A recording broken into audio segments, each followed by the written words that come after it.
Mis amados amigos y hermanos, quiera nuestro amoroso y bondadoso Dios derramar como anheladas gotas de refrescantes lluvias en medio del árido desierto, sus más ricas bendiciones sobre nosotros. Reciban nuestra afable gratitud por la oportunidad de compartirles estos breves minutos de saludable alimento para el alma, rica nutrición para la mente y fresco refrigerio para el espíritu. Y ahora, palabras de sabiduría. Hechos 10, 1 y 2.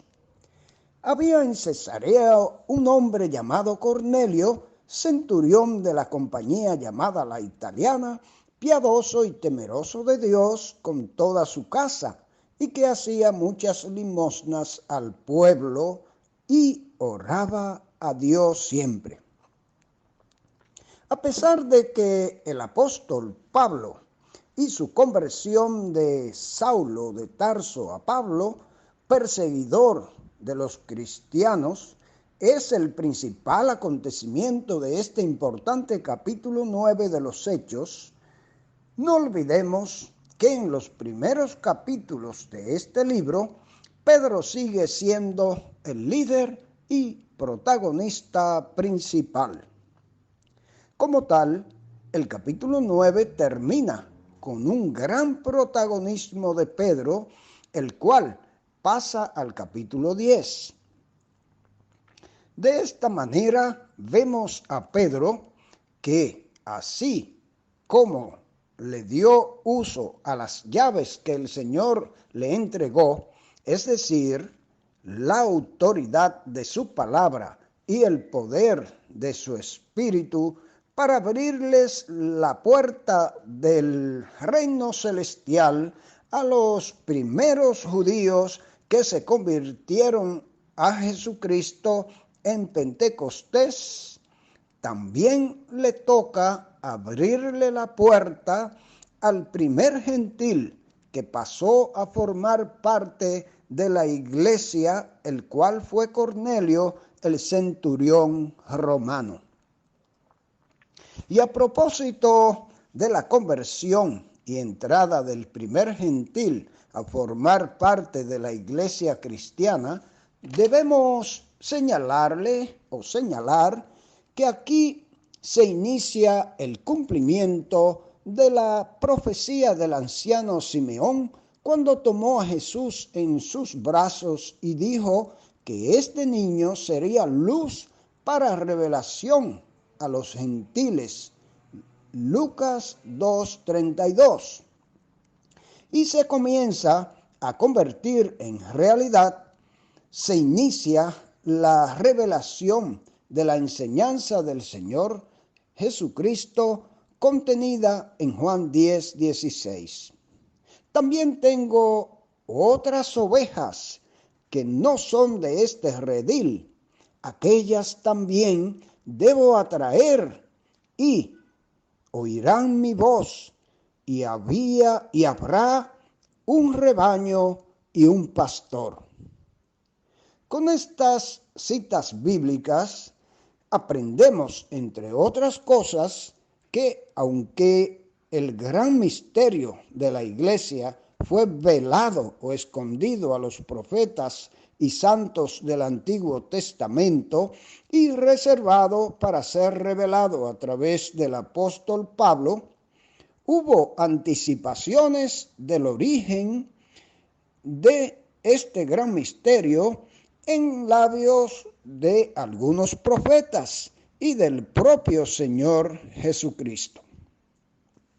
Además, observamos que, aunque a Pablo le tocó revelar el misterio y ser el apóstol maestro y constructor, a Pedro le fue dado el privilegio de aportar la materia prima y echar la zapata para la gran obra.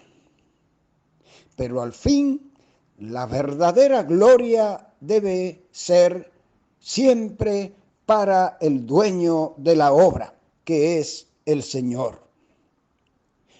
Y ahora, para conocer más detalles de la conversión del centurión Cornelio, escuchemos los siempre nutritivos comentarios de Matthew Henry, traducidos y adaptados al castellano por don Francisco Lacueva, hoy con el tema La conversión del primer gentil.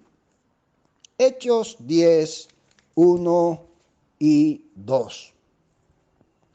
En este capítulo, el relato de Hechos cobra un nuevo giro. Se abre a los gentiles la primera puerta de la fe cristiana y es el apóstol Pedro el encargado por Dios de abrirla, como la había abierto a los judíos el día de Pentecostés. Cornelio, un centurión romano, es el primero en ser admitido junto con su familia y sus amigos. Por medio de una visión, Cornelio es instruido para que envíe a llamar a alguien que le explique, en este caso llamar a Pedro, acerca de la visión que Dios le había dado.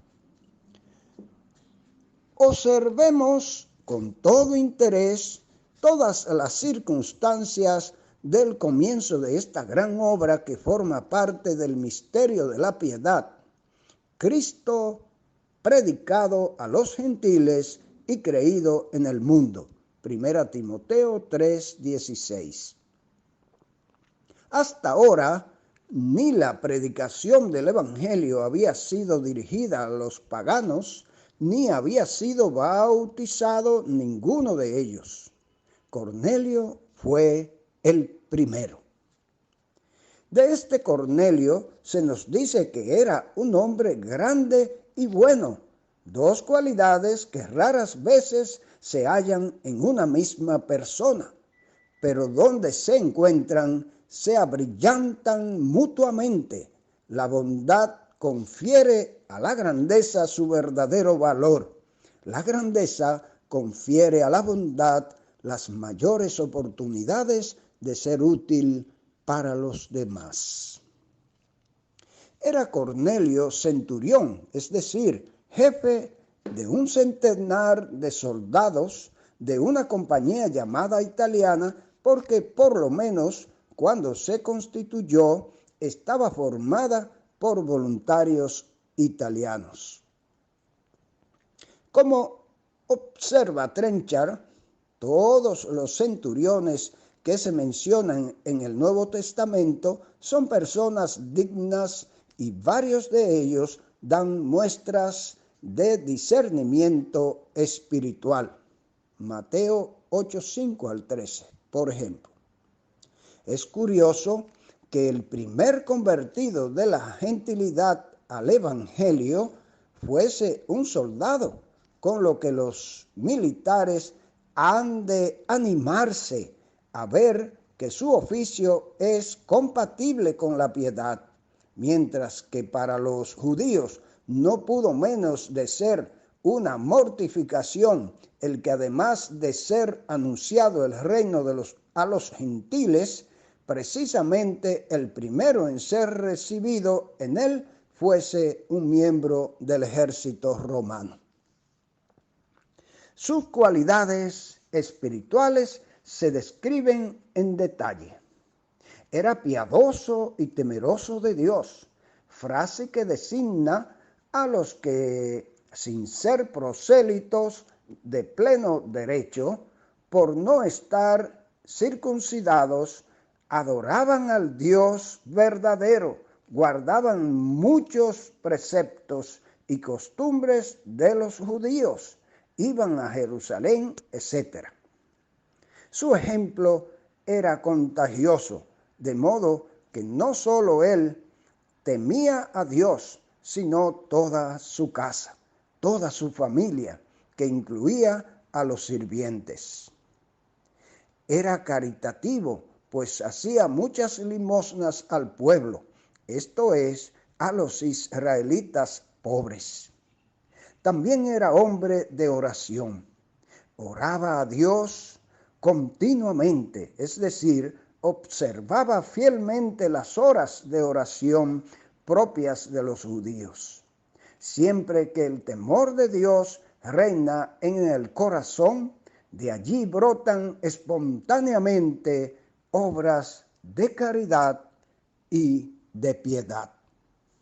Quiera el Señor que nosotros podamos meditar y reflexionar sobre las cualidades que tenía este hombre y cómo las ponía en práctica, siendo un instrumento de bendición para los más necesitados.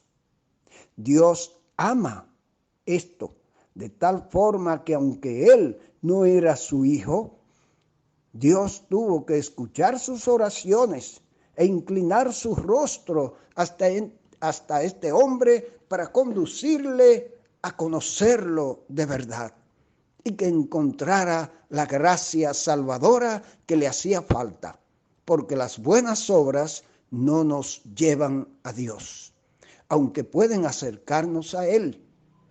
Las buenas obras no nos abren la puerta del reino de Dios. Es necesario un arrepentimiento genuino, confesar nuestros pecados a Él y arrepentirnos para alcanzar su misericordia.